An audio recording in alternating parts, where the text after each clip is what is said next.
In a world that moves too fast, we often forget the simple truths.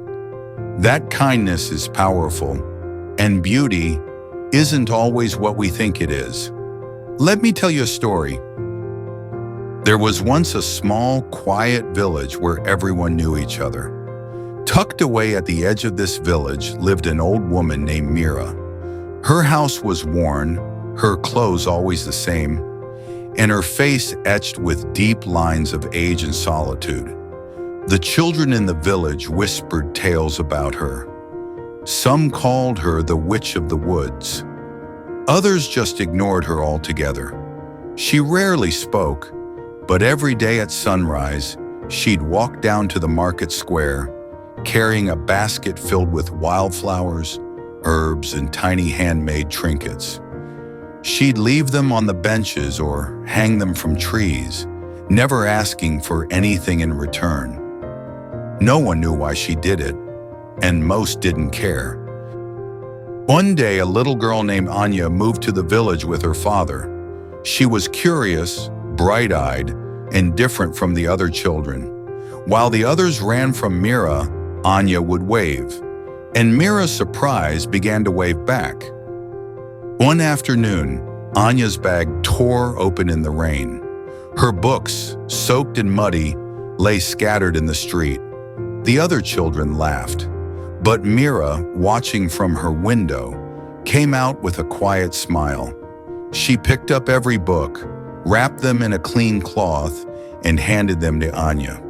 No words, just a smile. That evening, Anya returned with something in her tiny hands, a slice of cake she had saved from lunch. "Thank you," she whispered. "You're beautiful." Mira looked at her, stunned. No one had said that to her in decades. And in that moment, something shifted. Over the weeks that followed, the two became friends. Anya learned to tie knots from vines, how to dry herbs, how to listen to the wind. She also saw something no one else did: Mira's heart, her kindness, her quiet strength, her deep, soulful beauty.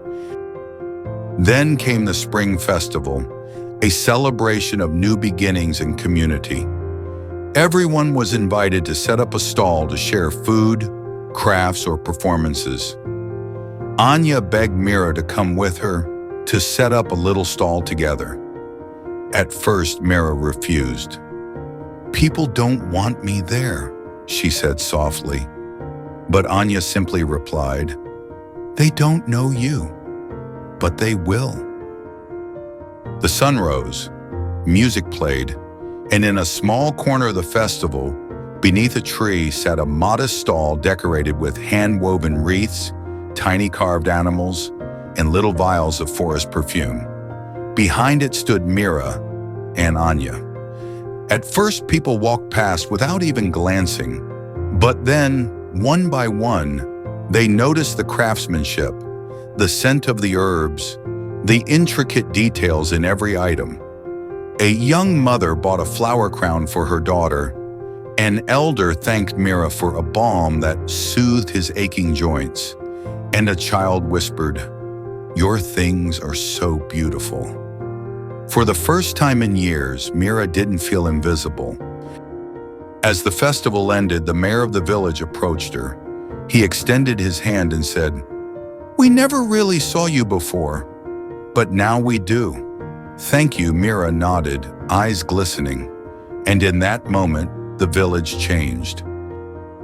Mira became a teacher, a storyteller, a healer, and all it took was one child who saw beyond the surface, who believed that kindness is beauty. Beauty isn't in perfect faces or shiny things. It lives in the quiet moments, in giving without expecting, in helping without asking, in seeing someone when the world looks away. So the next time you pass by someone who seems invisible, smile.